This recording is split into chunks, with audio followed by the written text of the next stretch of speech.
This is Justin Pulitzer. This is my weekend review video for Sunday, April 3rd, 2016. Good amount of stuff to cover, so let's jump in. First and foremost, just so you know, if you're having some low resolution issues with the video, just pause it and look to adjust the resolution. This is being shot in 5K. YouTube doesn't support 5K, but it supports up to 4K, so you should be able to see this pretty crisply. Anyhow, let's dive right in. So I usually like to start with my 6 market keys and 7 Fed keys. So why should this time be any different? Always a great place to start. It really has been quite accurate in helping to determine future price action, so let's do it. I created this VIX key. I find it very useful in terms of how I determine where we are in a range, whether I want to be a buyer or a seller of premium. And you can see with regard to the VIX, I had said that we were in danger of transitioning from a low volatility type of environment into potentially a more volatile type of environment. The good news there, though, is that we did break down. We had a failed retest that's called the check back, which I had discussed in a past video that I thought we would see. And now it's sort of failed and we're coming back down to the lower end of the range. So there's some good news here and some bad news here. The good news is that it looks like the fever for higher volatility environment may have broken. That doesn't mean that we can't have flare-ups here, which should be expected. But it does mean that the environment as a whole looks a little bit, I would say, more calmer waters than it did even a few weeks ago. So we're getting kind of to the lower end of the range in the VIX, so I would start saying if you want to start looking to put on hedges or directional shorts, this is kind of the area you want to do it when volatility is low. When it's up here, it's expensive, and that's when when everyone is kind of reaching, and that's when you want to kind of buy low and sell high. So I'll leave it at that. I don't usually like to play the VIX so much directly, as I use it for determining options usually in SPY for the S&P 500. So VIX, like I said, the transition to the higher volatility, that fever is breaking, and we could be in for this kind of sideways chop with a few little skirmishes here and there. The dollar. So the dollar is sort of toward the lower end of the range. You can see we've had these. I kind of boxed off this dollar. We had this big run-up, sideways consolidation. Moves above the 28.68 have been relatively, I would say, sticky but unsustainable, as have moves below the 24.47. We could potentially here have a secure low in.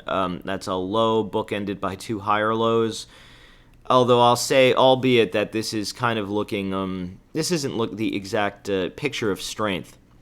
I think a lot of that was from what Janet Yellen had to say. I'm going to discuss that when I talk about the bonds next. So just keep in mind here that the dollar toward the lower end of the range could get a little iffy. I think we've seen that in terms of oil, some profit taking in oil. If there's any rally in the dollar that could further exacerbate that, I'll discuss some levels, particularly in that and XLE that I think are important. But keep an eye on this dollar. It making lower lows off lower highs. It looks like the fever in the dollar is sort of breaking. Of course, the risk is that this could always, if the Fed starts talking bearish again, or I should say hawkish again, or if there's some type of major geopolitical event, the dollar could find some traction. I think a lot of the bid behind the dollar has been foreign money plowing into treasuries. They have to sell their currencies to buy dollars and then to buy treasuries. I'll show you that now. You can see that. I want to show you a bigger picture, actually. 10 years weekly. Look where we are. This was the 2009 crash peak when the world was coming to an end in terms of bonds. You had this big rush up, a fairly substantial sell-off, and then it's kind of been in this period here where we're in a channel. So that leaves us, let me just show you. You could just note this 123.15 level. That leaves us here still above, firmly above that level. And and consolidating. So a lot of people are very perplexed at why the equity market, meaning the S&P 500, can be trading as high as it is for as long as it is. And this is your answer. Yes, I know growth is very slow. It's very pitiful. I'm going to get into that when I talk about the 6 Fed keys. But the PE multiple, the amount that we attach to those earnings, how much we're willing to pay for those earnings, deserves and commands a premium in a period of historically low interest rates. And the lower for longer, the longer these stay depressed, people are going to be chasing, I guess, not only yield but also stocks. Why can Coca-Cola trade at 23 times earnings with a 3% dividend? It's because of this. There's really kind of nowhere other game in town. There's nowhere left to go. So that, what do people do in those periods of time? They look for yield and they look for growth. And that's why you've had, your XLUs. Although, let me take a look. I haven't looked at this chart in a while, but look where we are. Basically all-time highs. And momentum, those FANG type of names have the runs that they've had. It's basically because of people flowing into those two asset classes because of what has been forced upon them from bonds. With regard to TLT, 127s-ish area was important. It held. We've discussed that, the 126s to 127s. The 50-day moving average has been very important. Moves below it have not been sustainable. As long as the 50-day moving average holds, I guess you could assume that yields will stay stable or fall as the price of bonds rise. You can already see this sort of intermediate trend is breaking. You're having this move. Why is that? Very simple. Yellen. We discussed her. First of all, it's 2 reasons. One is Yellen. I already started on that, so I'll get into it.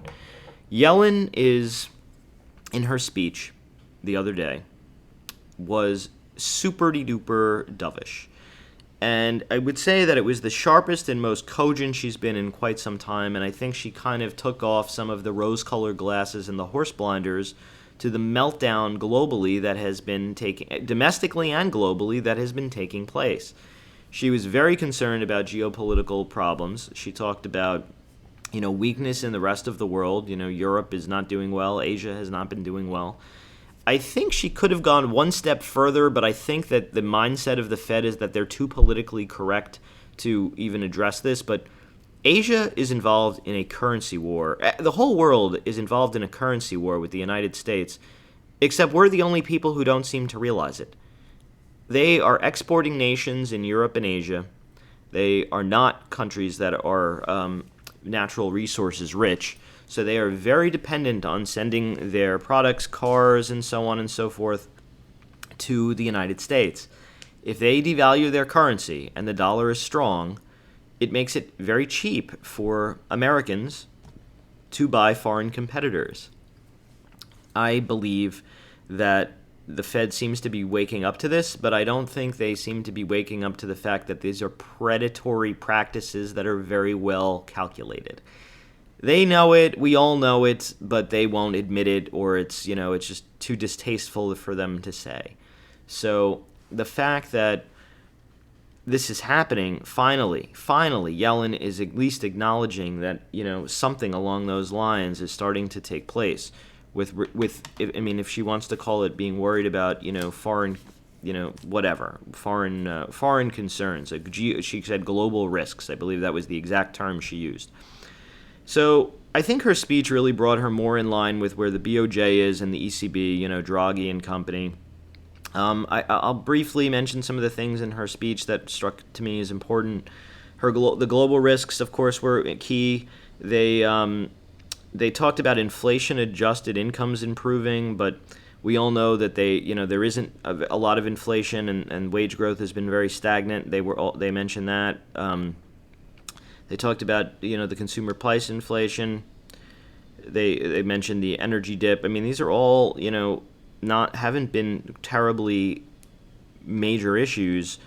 The price of oil coming down obviously has taken a lot of the pressure off the Fed with regard to, inflation concerns. If anything, they're talking about deflation.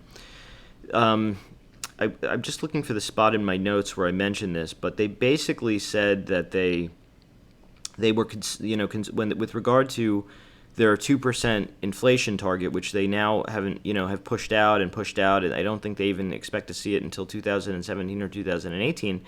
They were hinting that the risks in terms of inflation are now to the downside, meaning deflation. So if they're not going to get to their inflation target for 2 years, and they think that the risk is now to the downside, why would they be hiking interest rates? The answer is that they shouldn't and won't.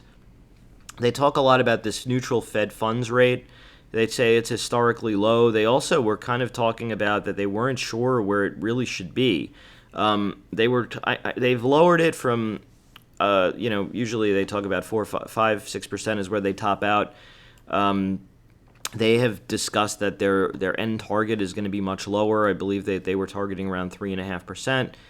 She has firmed up and kind of clarified. There was a lot of noise after the initial Fed statement from some Fed governors, Bullard and Lockhart, and a couple of these blowhards who have been really wrong on growth and both domestic and global economies really forever. And she, kind of reaffirmed that they were not going to, the chance of 4 hikes is now clearly off the table. She basically caught up to where the market was and said that, 2 hikes were on the table. The market has been factoring in anywhere between, I would say, they've been factoring in anywhere between, sorry, I'm just getting a phone call. I thought I had shut that off. All right, so that's done. Okay, so they had been factoring in that there was going to be anywhere between 2 or 4 rate hikes, the Fed, and now they are back to where the market is. The market doesn't seem to be pricing in anything until at least September, which is good. You can see, with all the bluster and all the talk about possibly moving in April, this is where they are. It's 5% probability. The reason why I think you had the dip in the market with regard to the S&P was the June and July numbers had gotten up to or close to 50%, and now they are fallen back down to 26% and 40% respectively, and you don't even get close or at to 50% until September. This had actually even been below 50% at some points this week, but I'll just shoot back over to SPY briefly for a minute. When you saw this is when you had those statements from the Fed governors, and those probabilities had popped up. So point being, lower for longer is really what Yellen was saying, and we seem to be riding we're above the major averages. The 200 is down here, the 100 here, the 20 and the 50 here. Bullish. Like I said, you don't even need this to really rally that much. You just need it to kind of not collapse. If you don't get a collapse, you get PE multiple expansion with regard to stocks. Back onto point. So that's the TLT. I showed you the CME website. The fly in the ointment is always oil. Here you had a contract roll, a gap up. It worked that off. This is the same thing. This wasn't just a price gap up. It was a contract roll, and they worked it off a bit. Oil went from 26 here basically to the 200 MA. Look where these distributions were, the volume distributions, the pauses we've taken. So it wouldn't surprise me if there was some type of a pullback in terms of oil. We're not even to a 38.2% Fibonacci retracement. I think it's hard to say that the oil rally or the oil, bounce rally is over. Yes, we have broken trend a little bit. There's a 50-day moving average down here. Also the 50% Fibonacci level, the 50-day moving average, and the point of the real major consolidation volume distribution from the lower distribution. It wouldn't surprise me to see a pullback even still further. I've been looking for a move like that actually for a little while. I just was waiting for some things to confirm on that. I will get into Exxon in a minute. I don't know that it's a fait accompli that we go below. Back in 2009, the consolidation range really was between 32.20 and 37. We are back kind of slipping into that range, so I would say anything below 37 has a little bit of vulnerability to the downside to see that 50-day moving average. However, it's also possible that we've just worked off this this contract roll, and there could be a move back to the upside. With regard to XLE, that's the energy ETF. We are still holding below trend. We had a trend touch consolidation. You have basically double lows here and a 100-day moving average. So as long as these lows here in the 60-40-ish level holds, XLE can obviously power higher. If this is lost, wouldn't surprise me to see that 50-day moving average test and a retest of the breakout here in the 58s. Also, look where the volume distribution is and where these reference lows were in the past, in the 58s. So if we lose the 60s, I think it would be a move to the 58s, which would be a trend touch 50-day moving average and that old sort of reference low, which became, was support, became some resistance, and now really should support again. So that is my view. If you can get a trend break of XLE and a move sustainably over the 200 MA, then I think we're looking into the 68. So it's sort of a little if this then that. With regard to Exxon, I did a lot of discussing about Exxon in the last few days, and I talked about 83 being an important level. Why is 83 such an important level? Everybody asks, why 83? Why 83?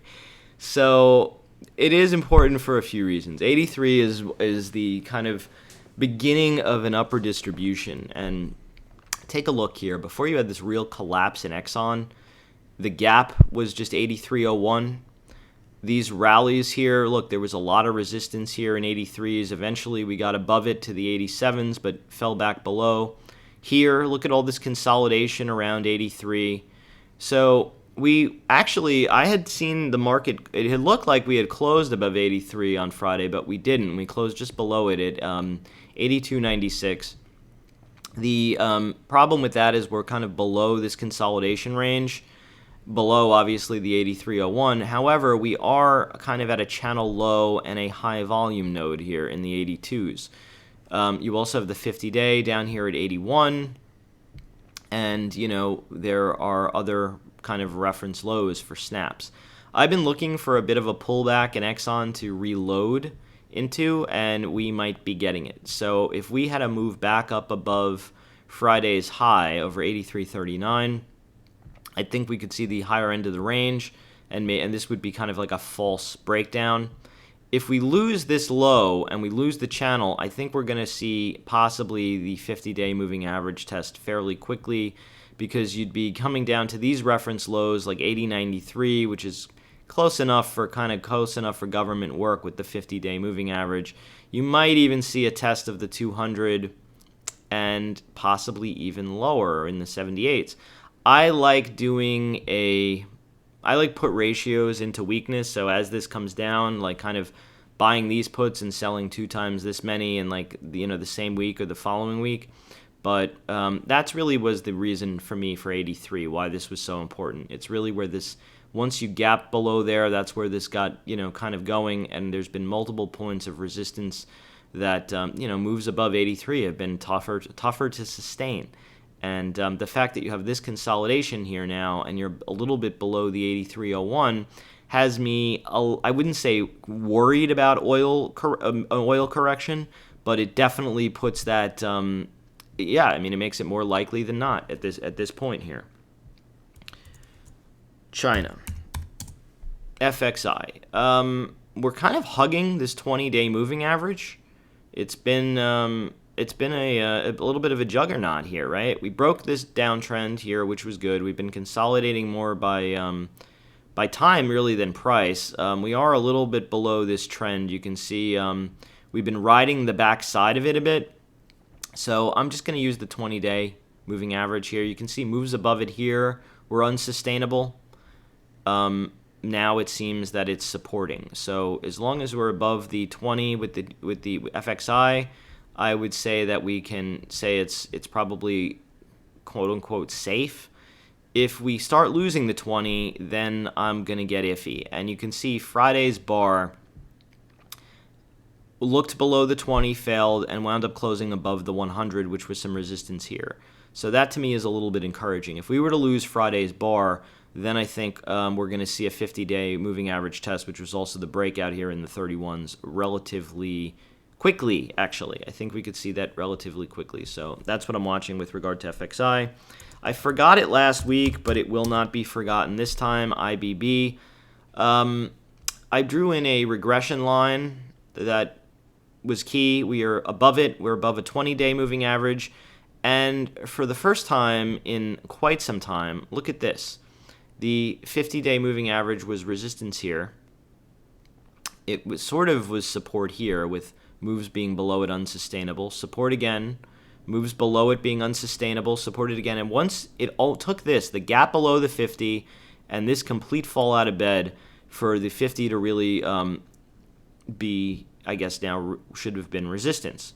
Look at this. Rallied here. 50 MA resistance. Here again resistance. Here again resistance. Friday, we are starting to now make higher lows, higher highs, and closing above the 50-day moving average. We are, however, getting close to the end of a distribution, so the bulls have a bit of work here to do to prove their valor. I will say this, though. If you want to be long IBB against Friday's range is as good as a setup to me as any. If you want to be long, you could be long above the 50, the 50 MA or the high of the day if you want to keep it a little bit closer to the vest. If we break below the low of day, I would say that we would probably see a relatively sharp move lower because this would have been construed as a false breakout. The hits keep on rolling. I talked about Valiant. I said stay away from this thing until the end of the quarter. This was the end of the quarter here, and I had said that if you wanted to play long, it would be above that high of day. It is played out a little bit. The risk you, of course, you run with Valiant is a gap below, just like a major gap down on news. This stock, I believe, could still be a teenager or a single-digit stock at some point. However, it is really, really oversold. It would not surprise me to see some type of a bounce. All of the people who had been long were forced out of it. They didn't want to show it. Portfolio managers didn't want to show it on their books. And now I guess they have a little bit more breathing room. So if you want to be long against 25.75, be my guest. If you want to be even more cautious, you can just, anything that gets back below 27.62 to me gets iffy.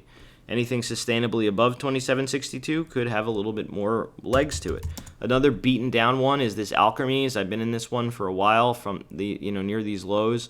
I've been in this thing for like over $5. What told me to get long here? Look at this. You have this nasty triangle. You have a low here. You here have a look below and fail, closed back up above, and then remember what I talked about a secure low? A low bookended by two higher lows, and this one was a hammer. Anything above the 2-day high here is a long. So you get long, pull back here, and you're still basically holding the breakout. And now 50-day resistance, clear the 50-day resistance continuation, you've snapped the downtrend. My guess is that this is going to fill up to at least 40 or test somewhere into the gap. I don't know that it's going to be a gap fill right away. This would be a good point to trim and then pull, play by the dips maybe if there's a pullback into like 35s or wherever. But, this could really fill the gap. It really would not surprise me. This was coming, look, from an all-time high. The 61.8 fib is basically the gap fill. A 50% fib takes you down to these reference lows. So, yeah, I think there's some gas in the tank with ALKS. Higher lows, higher highs, a break of the 50-day, a break of the downtrend here, the wedge. It, to me, looks like it wants to rally a little bit higher at the very least. Let's talk about the Fed keys, the 7 Fed keys. I mentioned they're more in line now with the ECB, with Yellen's more dovish policy. The jobs numbers were rather lackluster. I know the headline number, everyone gets so excited, right? We're basically 5% unemployment, 4.9%. When you look at the internals of those jobs, There was a lot of seasonal hiring. Those are your carnival ride operators, caddies at golf courses or what have you. But the point is that a lot of them, like I said, were seasonal or temporary hires with waiters, waitresses, bartenders, so on and so forth. Not kind of the high-paying jobs. All of the coal jobs, the energy jobs, those are all seeing massive layoffs. So yeah, the headline number, I guess, is like okay, but it's really dubious at best. I talked about the Atlanta Fed. They had we had beat Q4 came out a little bit stronger. Everyone was excited about this the other day than expected. We were 1.4% growth in terms of GDP as opposed to a 1% estimate. Still below 2%.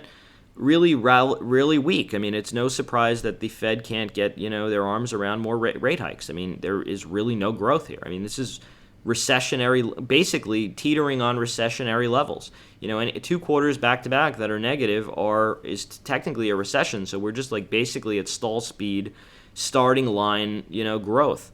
And it's amazing, after 7-8 years of recovery here, that they can't do any better than that. I mean, it's really quite pathetic.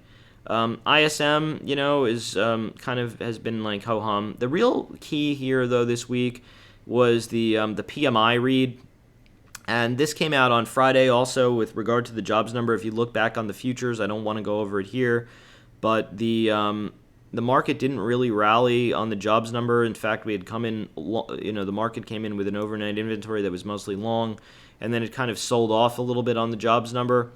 But when the PMI came out, we had, I believe, 7 readings in a row that were below 50 that were recessionary.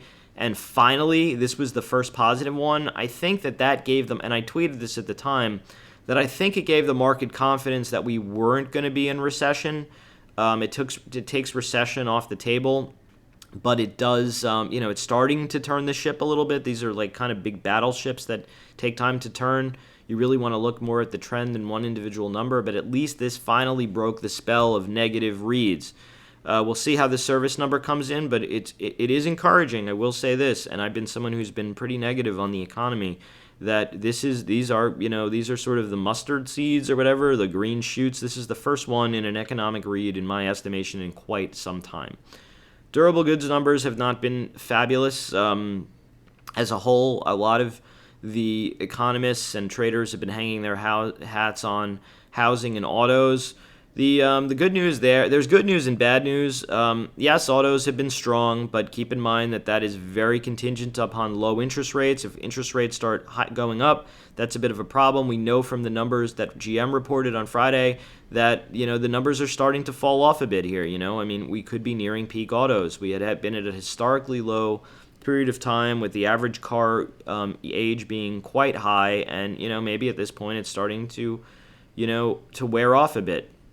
The numbers have not been stellar. These auto stocks, let me show you. GMs have not been able to get out of their own way. I mean, they've been very weak. The Fords have been very weak. These are not companies that are at all-time highs with autos at highs. It's been showing quite the opposite.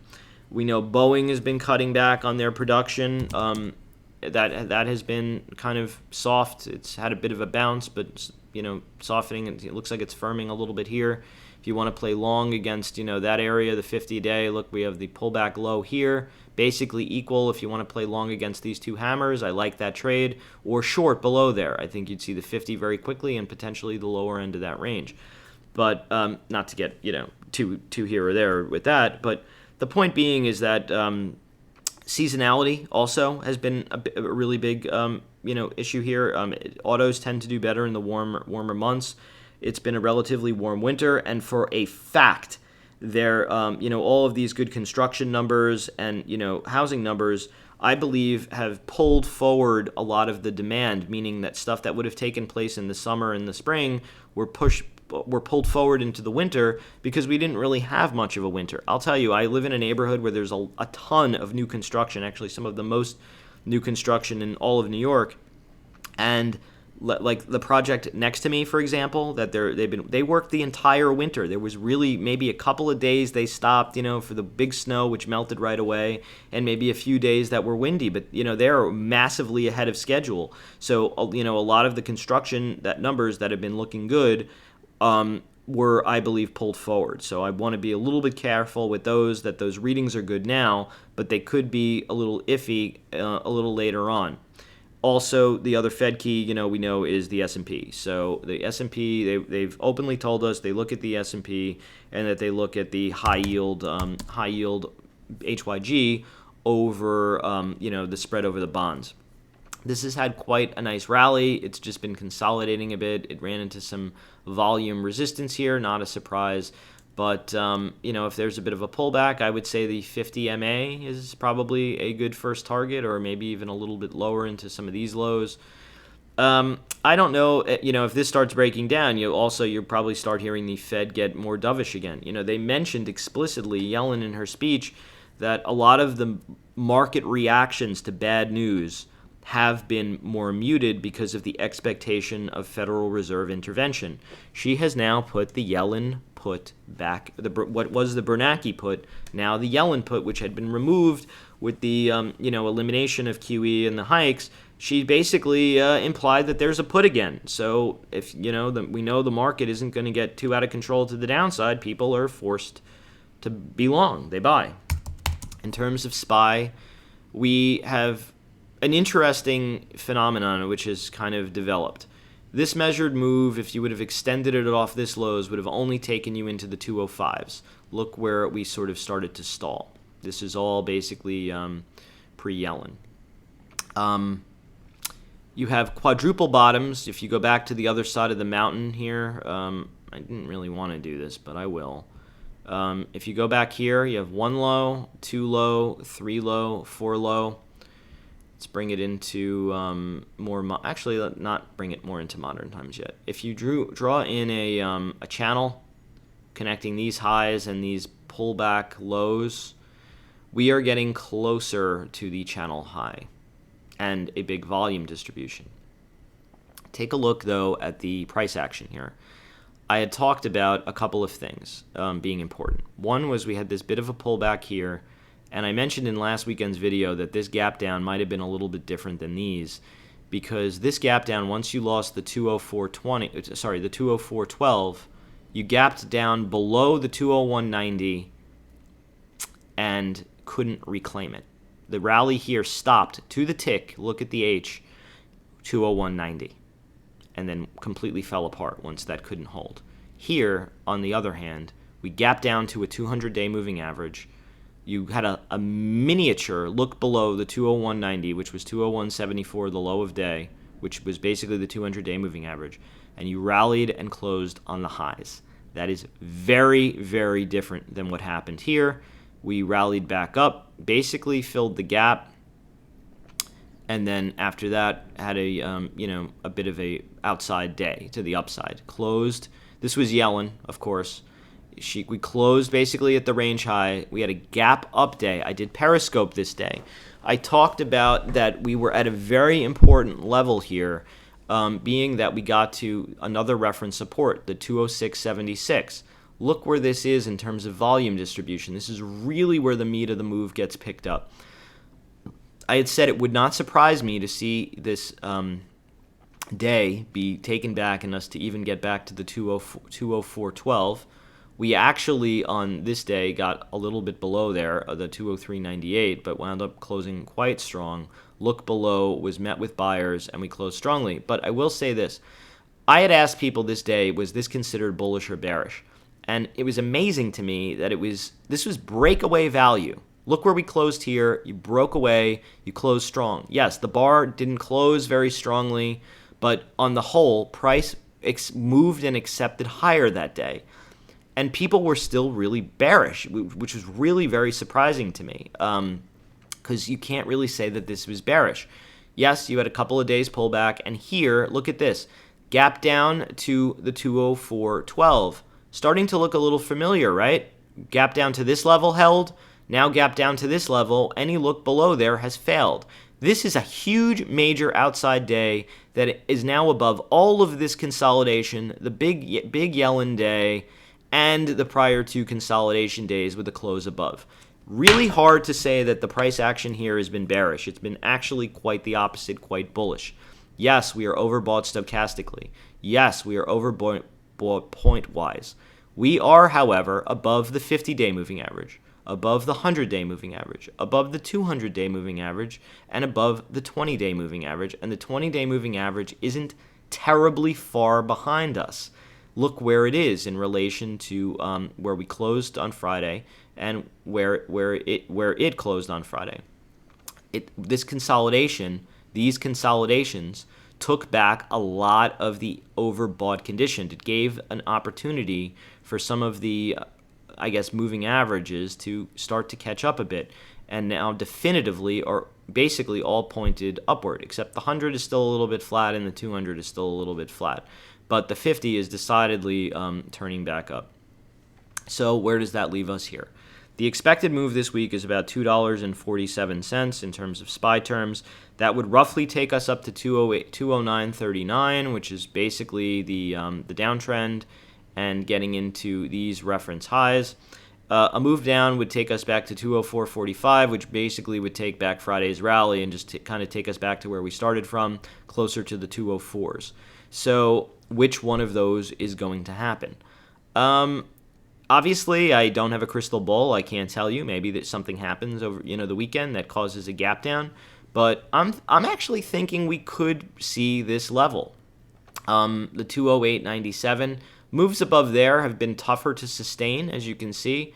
It's actually been a good opportunity to sell. I don't know that this time won't be different. Although, we are in spitting distance, as crazy as it sounds, of the all-time high. I mean, all of these people, this was a lot of flushing out. Anyone who chased the shorts down in here are all basically wrong.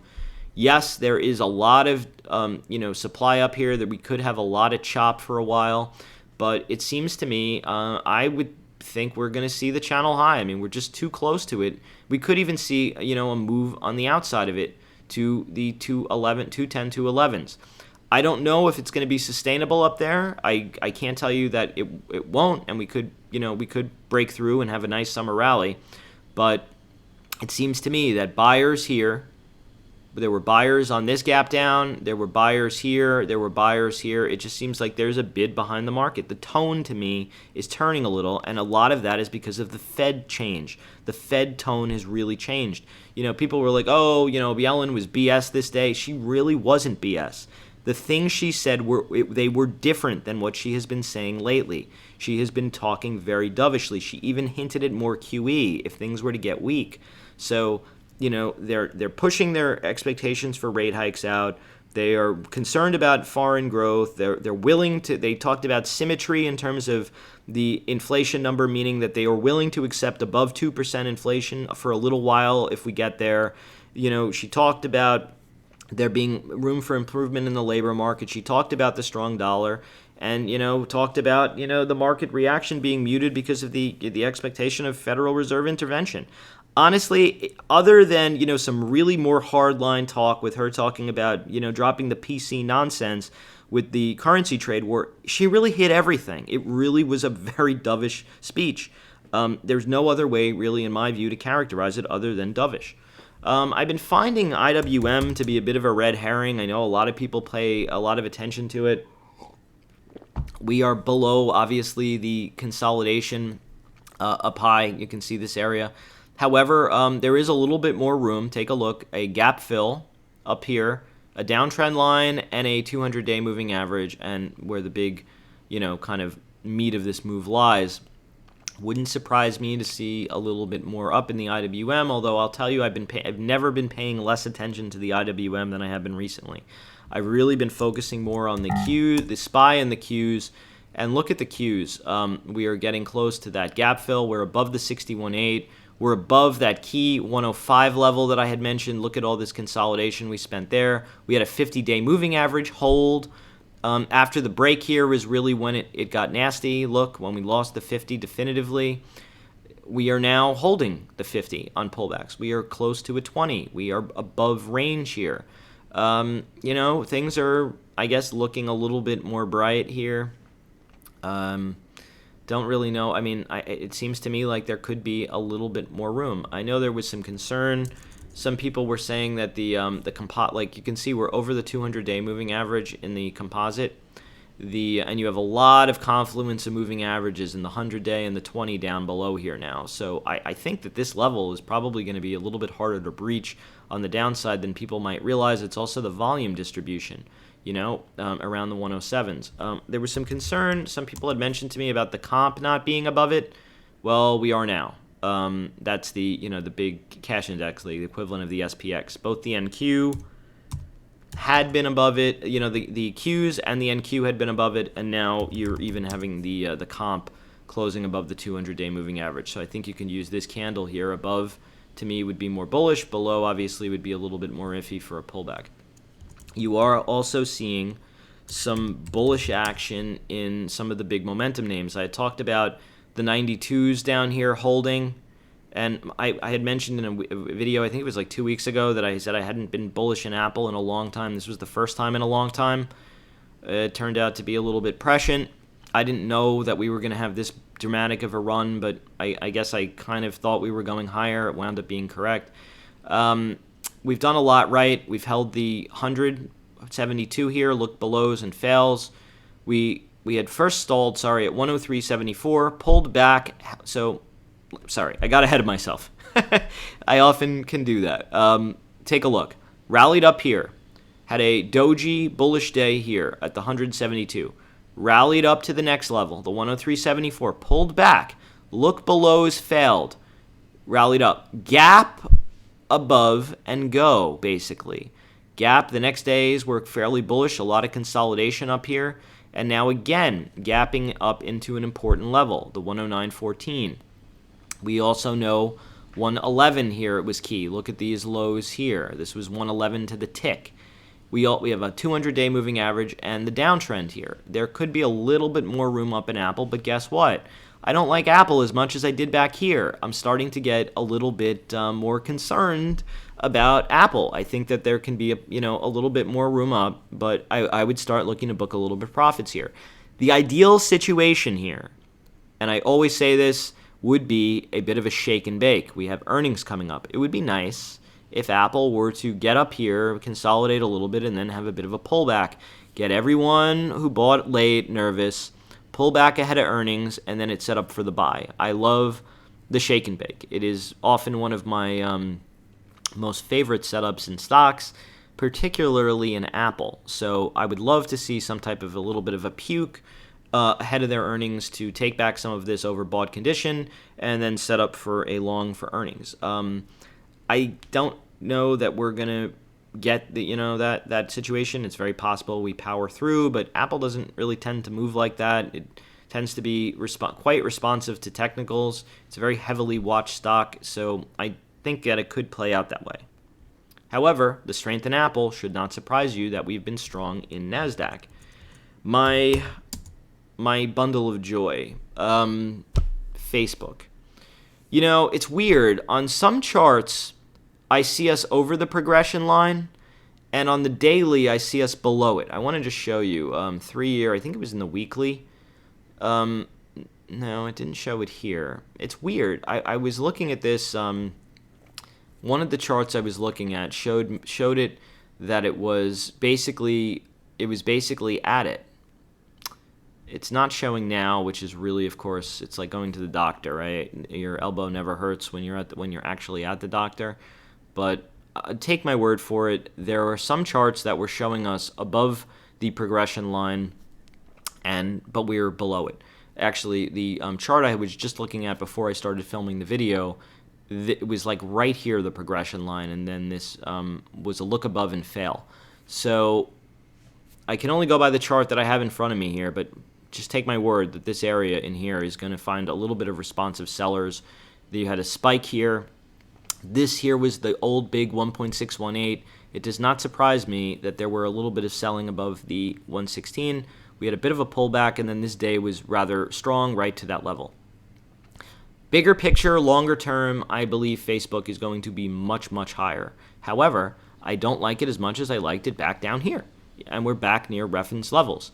Yes, it could go higher, but I can't say that I know it's going higher here short term. The market has been rallying for a bit. I don't think it hurts to book a little bit of profits into some past reference levels and, see what happens. still like Facebook as a buy the dip stock. If this does top out here, there will be a lot of talk about double topping, and people will get very nervous. And we could see quite a dramatic pullback. Maybe even to the 106s. But we'll have to see. I don't want to get above. I don't want to get ahead of myself. Anything I've said for a while above 110.65, that was right here. We went to the tick. That was this high. There was a lot of talk about this being a head and shoulders. I said I wasn't seeing that in the chart, and it wound up being quite prescient. We are now way too high into the head for that to even be considered. The head and shoulders setup is completely, in my view, off the table.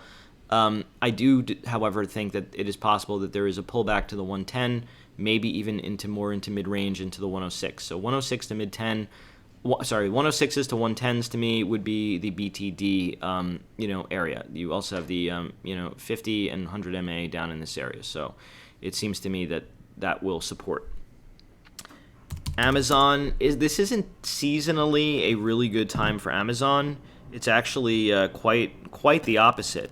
We tend to have a lot of weakness in the summer in Amazon, but we are kind of rallying a bit here, which is a little surprising. We did here have a move up. We broke the downtrend line. The 50-day moving average was kind of grim death. Had a pullback to the 200, rallied back up above. It was a look above and fail. Now a look below and fail. This is a really, really choppy chart to me. It has not been one that I've been participating in, but I will say this. You have a big moving average confluence here of the 50 and the 100-day moving averages. You're getting close to a gap fill. So I do think as this rallies, you probably want to look to book some profits into it. But, as long as this thing is above 585, it's a long, in my view. So anything above 585 is long. Anything below there is flat, or if you want to try right or right out short. That's my take on Amazon. The Netflix, I had talked about the pattern here starting to look more bullish. Here, actually, this day, we had the continuation here, and then it was weird. We got a little bit of bearishness, but I did say that we were holding trend, and it doesn't surprise me that this pushed up. Looky here, higher lows, higher highs. Things are looking a little bit brighter. I will say this, though, and I had talked about here that I thought we could maybe see the 105s or 106s. We're getting close to target. I don't like to F around when we get close to targets. I like to start booking some profits. So I would say probably want to look to book into some of these fibs. The first line would be the 50%. Second line would be closer to the 61.8. Somewhere around the 110s to 112s, in my view, would be the second point. So 106s and then 110s and 112s. If you lose Friday's low, this to me would be trouble, very troubling, because you would be below basically the meat of this bar, this one that was the engulfing that took back all of the consolidation weakness. So you be real careful if you start losing the 102s. That is my view on the Netflix.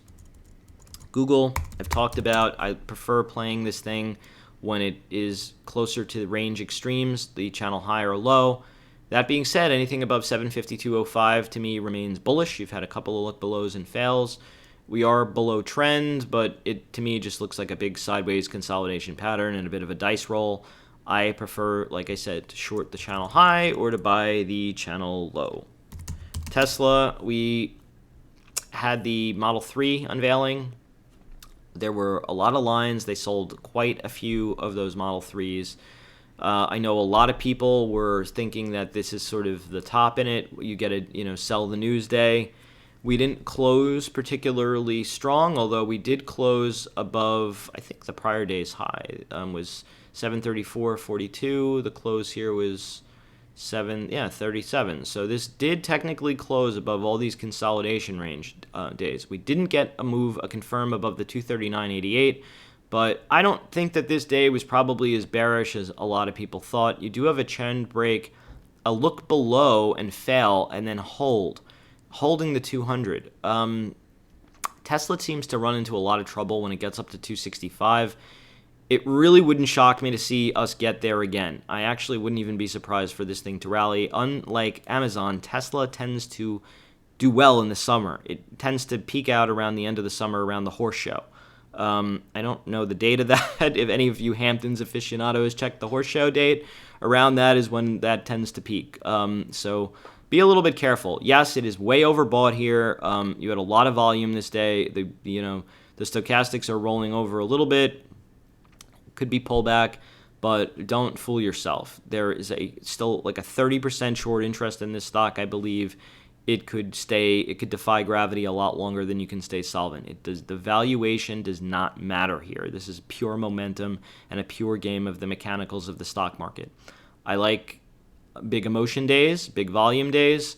Let's keep it simple, stupid. Anything above 247.90 remains a long. Anything below 233 quarter to me gets iffy and could be a short setup for a pullback. Chipotle. This is a very, very weird pattern here. We know what's been going on with the poopy burritos. You had the rally back up to the breakdown. I talked about this being a sell. We came down. We got the 61.8, rallied up, and now we've just been bouncing along this 61.8. You have double hammers here, double bottoms here in the 254-ish area. I would say if you want to be long against these lows. If you want to be short through these lows. I think that a break of like basically 1, 2, 3, 4, now almost a quintuple. I don't even know what the quadruple and then whatever 5 lows basically are. This would be absolutely disgusting, particularly if it's in gap fashion. I think it would be very, very nasty. That being said, if you want to be long, you had a downtrend break. We are holding these levels. You can be long against these lows. So I'll say that. Long against those lows or short below those lows. Very, very simple. I'm going to just show you another one that I had kind of liked. This MetLife is basically touching the downtrend. It's getting a lot of downtrend touches. You had look at this. You have a trend, a bit of a trend in place, a snap of trend, a few day consolidation, and then a really big volume bar, which basically took you back up over the 44.5. These reference lows. It didn't quite close very strongly. You had a bit of a pullback the last 2 days, but the 20-day here to me was a buy. I discussed this on the stream the other day, and we wound up closing back above the 44.49. I like this long versus the 20-day for right or right out. So if we were to lose this day here, it would be too much into this bar, and I would think of it as really a false breakout. But to me, this was just a mechanical trade. You had some reference lows here. You're in the meat of the distribution. No surprise to me that this was a sell here, being that it was the first attempt into an upper distribution. So I'm kind of keeping my eye on MetLife. My thesis on that is just that it could be a little bit of a catch-up play to Travelers, which is basically consolidating at all-time highs. So, I mean, Travelers, is a great company. Met isn't that terrible. So it just seems to me that the industry is good. I've proposed before that insurance company. I mean, these are also trading it, by the way. MetLife is like 9 times earnings, which is really pretty low, and I think it is like a 4% dividend, 3-4% dividend. So my thinking there is just that if rates are going to stay low for long, that the place you want to be is not necessarily banks, but in insurance companies that take in big premiums. And if rates do rise, it's great for them because they all their money is basically made in in treasuries. They put their money into risk-free type of things. They borrow low and rent high, basically. Certainly better than the charts in some of these financials. Look at JP Morgan, this was the diamond low. It's just been sputtering around. I guess if you want to be long, your 50-day moving average there is important. Bank America is, below these support lows, these hammers. Consolidating here. I mean, maybe it has another push up, but I mean, really nothing to see here. Wells Fargo, we know the Warren Buffett, big name, still even below a 50-day moving average, just kind of sputtering around, nothing really to see there. So I like the insurers there in my view. I think that they are the better way to play the financials than the banks. XLF trying to show a little bit of signs of life here. Looks below the trend, weren't really convincingly, didn't stick. You have a bit of an inverse head and shoulders pattern here. Let me just draw that in. You have the left shoulder, the head, which was an island reversal, and a right shoulder. I'm actually for the first time discovering this with you guys here. I just looked at that chart and I saw it, and look at here. You have an inverse head and shoulders breakout. Wow, I didn't even know that. A little embarrassed, but hey, I just discovered it with you guys now, that we have a head and shoulders breakout. Let me show you what that could mean. So look, you had the head, the left shoulder, the head, the right shoulder. This is I'm using this as the neckline. It's a powerful neckline too, because you have a big body candle here. You had a retest here, look below and fail off the 50, and now we're kind of trying to make higher lows consolidating. So if you want to be long XLF, I think you can do it against this neckline on pullbacks. And maybe look for a move to the channel high, which is a little odd considering the weakness in some of those banks. So you've got a little bit of mixed signals there. That's why, to me, you could even use the Friday low if you want to be even tighter as a long above the Friday range, or a short below the low of the Friday range. Because look at this, the 20-day moving average here, where look below and fails. If we were to start accepting price below the 20-day moving average, I think that this could come back and maybe retest the neckline yet again, and maybe the 50-day moving average. But this to me is starting to perk up a little bit, so I'll leave it on that. Anyway, I hope you guys enjoyed my video. Please subscribe to my channel. It's Justin Pulitzer Trades. You're on it right now. Just hit the subscribe button. The like would be nice, and some comments. You guys help me make my videos better. If you're not following me on Twitter, my handle is @JustinPulitzer. Let's have a great rest of our weekend, and cheers.